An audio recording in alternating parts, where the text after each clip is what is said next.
अस्सलाम वालेकुम। धरती टीवी न्यूज़ सां गॾु मां फ़ौज़िया एजाज़। सभ खां पहिरियां नज़र वझंदासीं हिन वक़्त जी हेडलाइन।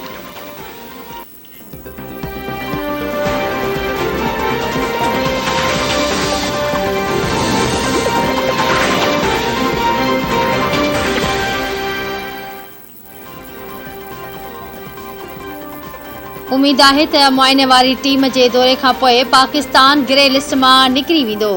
FATF जा हदफ़ पूरा करण में समूरी टीम तारीफ़ जी मुस्तहिक़ आहे। पाकिस्तान 2021 जा एक्शन प्लान्स कामयाबीअ सां मुकमल कया। प्लान जे मुकमल थियण ते FATF जो गॾियल एतिराफ़ क़दुर जोॻो आहे। परॾेही मामलनि वारे वफ़ाक़ी वज़ीर बिलावल भुट्टो ज़रदारी चयो आहे त FATF पाकिस्तान जे हक़ारी क़दमनि खे साराहियो आहे। पाकिस्तान 2 भेरा FATF जे एक्शन प्लान ते मुकमल तौर अमल कयो। पाकिस्तान FATF जे क़दमनि खे मुस्तक़बिल में भी जारी रखंदो। पाकिस्तान आमद जे आजियां कनि था। FATF जे क़दमनि सां पाकिस्तान ते सीड़पकारनि जो एतमाद वधंदो।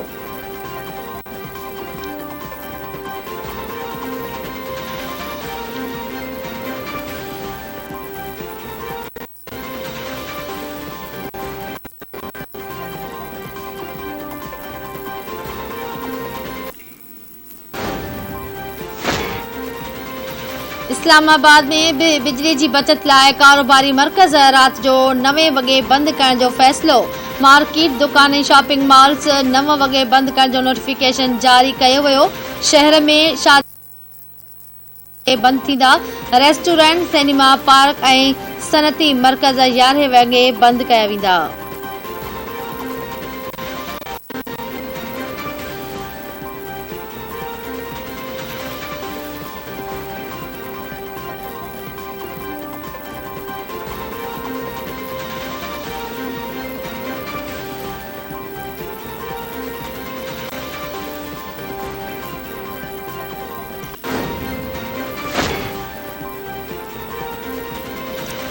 शहबाज शरीफ जो जनरल कमर जावेद बाजवा के फोन। वज़ीर आज़म FATF जी ग्रे लिस्ट बाबत शर्त मुकमल थियण ते आर्मी चीफ के वाधायूं ॾिनियूं।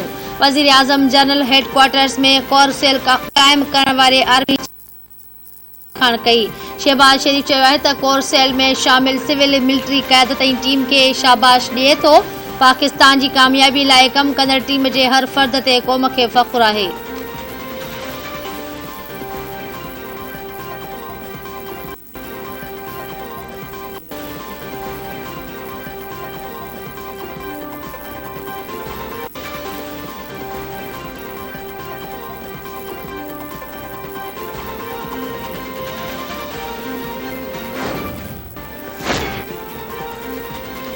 वज़ीर आज़म जो परॾेही वज़ीर बिलावल भुट्टो ज़रदारी के फोन। परॾेही वज़ीर के FATF जी ग्रे लिस्ट मां निकिरण वारो हदफ़ मुकमल थियण ते वाधायूं।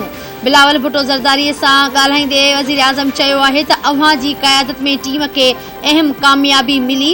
ग्रे लिस्ट मां पाकिस्तान जो निकिरण सुठो साउण आहे। उन सां पाकिस्तान कामयाबियूं मिलंदियूं। साॻिए ई जज़्बे सां मुल्की मईशत जी बहालीअ जो कम बि जारी आहे। क़ौम खे मायूसी ऐं माली कढी तामीर तरक्की ऐं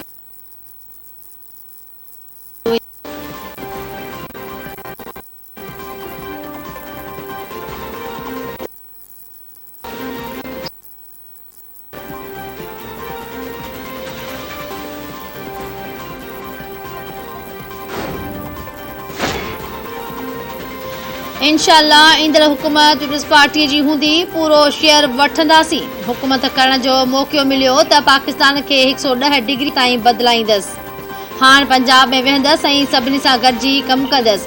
अॻूणे सदर आसिफ अली ज़रदारी जी बिलावल हाउस लाहौर में PP उहिदेदारनि सां मुलाक़ात दौरान ॻाल्हि ॿोल। चयाईं पंहिंजी सियासत कमज़ोर करे पाकिस्तान खे बचाइण जी कोशिश कई। निराले लाडले जे 4 सालनि जी पॉलिसियुनि सबबि अॼु महांगाई आहे। पाकिस्तान तहरीक इंसाफ़ अॼु तेल जे अघनि में वाध ख़िलाफ़ सॼे मुल्क में एहतजाज करे रही आहे। इमरान ख़ान जो चवणु आहे त महांगाई जो अज़ाब नाज़िल करे अवाम ते ॾींहं ॾिठे ज़ुल्म बर्दाश्त न कयो वेंदो। हुकुमराननि खे अवाम जे ॾुखियाईनि ऐं मुल्क जे मुस्तक़बिल जी का ॻणती नाहे। अॼु एहतजाज में क़ौम सां गॾिजी मुस्तक़बिल जो लाहे अमल जोड़ियो वेंदो।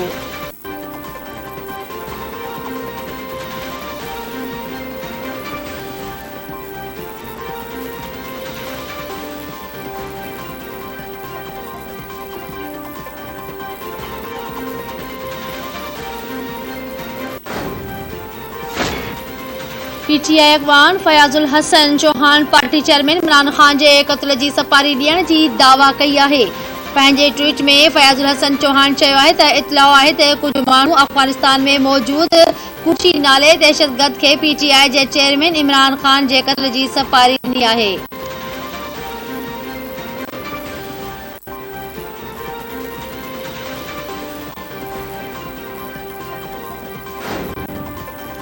आल पाकिस्तान अंजुमन ताजरान मार्केटूं ऐं बाज़ारूं जल्द बंदि करण वारो हुकूमती फ़ैसिलो रद्द करे ॾियो।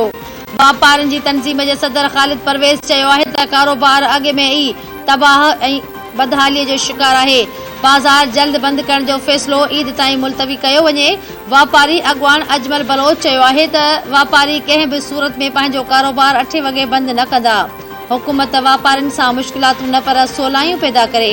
तंज़ीम जे जनरल सेक्रेटरी नईम मीर चयो आहे त हुकूमत पंहिंजा फ़ैसिला थापण बदिरां साणनि सलाह मशवरा करे हू हुकूमत सां मशरूत तहकार लाइ तयारु आहिनि।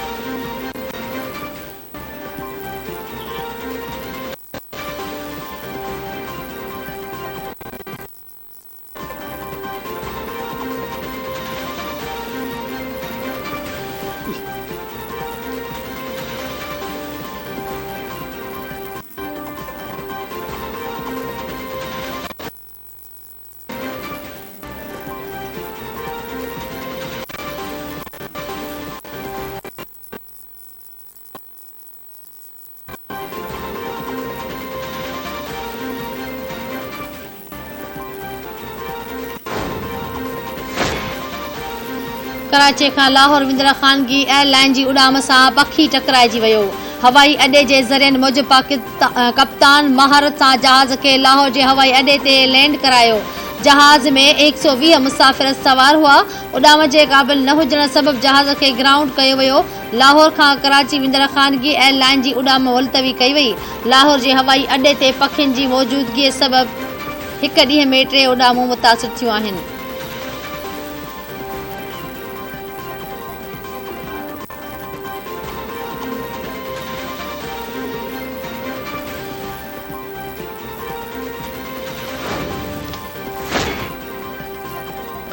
ऐं बांग्लादेश में तूफ़ानी बरसातुनि तबाही मचाए छॾी।